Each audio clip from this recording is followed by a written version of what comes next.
ആർക്കൊപ്പം രാജ്യം? This program sponsored by CK Gold and Diamonds. Keralam ഇനി ആർക്കൊപ്പം? ലോക്സഭാ തെരഞ്ഞെടുപ്പ് അടുക്കുംതോറും ജനവിധി ആർക്കൊപ്പം എന്നറിയാൻ മുന്നണികൾ തകർത്ത് പ്രചരണത്തിനിറങ്ങുകയാണ്. 7 ഘട്ടമായി നടക്കുന്ന തെരഞ്ഞെടുപ്പ് പ്രക്രിയയിൽ 2ാം ഘട്ടത്തിലാണ് കേരളം പോളിംഗ് ബൂത്തിലേക്ക് എത്തുന്നത്. കേരളത്തിലെ 14 മണ്ഡലങ്ങളിലെ അഭിപ്രായ വിവരങ്ങൾ അനുസരിച്ച് കേരളത്തിൽ UDFന് തന്നെയാണ് മുൻഗണന.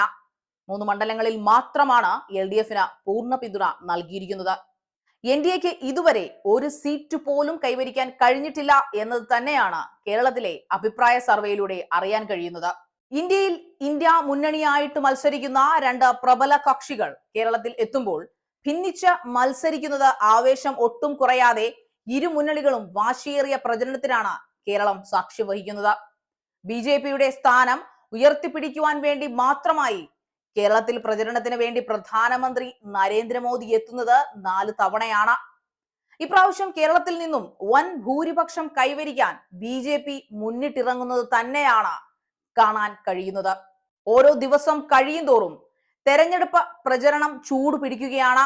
ഓരോ വോട്ടും പെട്ടിയിലാക്കാൻ രാഷ്ട്രീയ പാർട്ടികൾ മത്സരിക്കുമ്പോൾ പ്രചാരണ രീതികളും മാറുകയാണ്. ഒറ്റ വിഷയത്തിൽ മാത്രം ഒതുങ്ങി നിൽക്കുന്നതല്ല ഇത്തവണത്തെ തെരഞ്ഞെടുപ്പ്. പൗരത്വ നിയമവും ഇലക്ഷൻ ബോണ്ടും MM മാണിയുടെ വാഴ്മൊഴി വഴക്കം വരെ ചർച്ചാ വിഷയങ്ങളാണ്. കേരളത്തിൽ രാഹുൽ ഗാന്ധിയുടെയും KC വേണുഗോപാലിന്റെയും സ്ഥാനാർത്ഥിത്വം, ഇടത് കോൺഗ്രസ് ബന്ധം ദേശീയ തലത്തിൽ വരെ ഉലച്ചിരിക്കുന്നു. തെരഞ്ഞെടുപ്പ് പ്രചരണത്തിന് ഇത് ഏറ്റവും അധികം ഉപയോഗിക്കുന്ന ഒന്നാണ് സാമൂഹ്യ മാധ്യമങ്ങൾ. കുറഞ്ഞ ചിലവിൽ ഒരേ സമയം കൂടുതൽ ആളുകളിലേക്ക് കാര്യങ്ങൾ എത്തിക്കാൻ ഇതിലൂടെയാകും.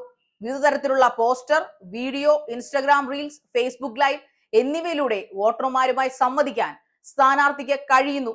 അതുകൊണ്ട് തന്നെ ഇപ്രാവശ്യത്തെ തെരഞ്ഞെടുപ്പിൽ സോഷ്യൽ മീഡിയ വലിയ സ്ഥാനം തന്നെ കൈവരിക്കുന്നുണ്ട്. കണ്ടു തന്നെ അറിയാം 2024 ഇന്ത്യൻ പോരിൽ ആരെ രാജ്യം വാഴ്ത്തുമെന്ന്. News desk, news tomorrow.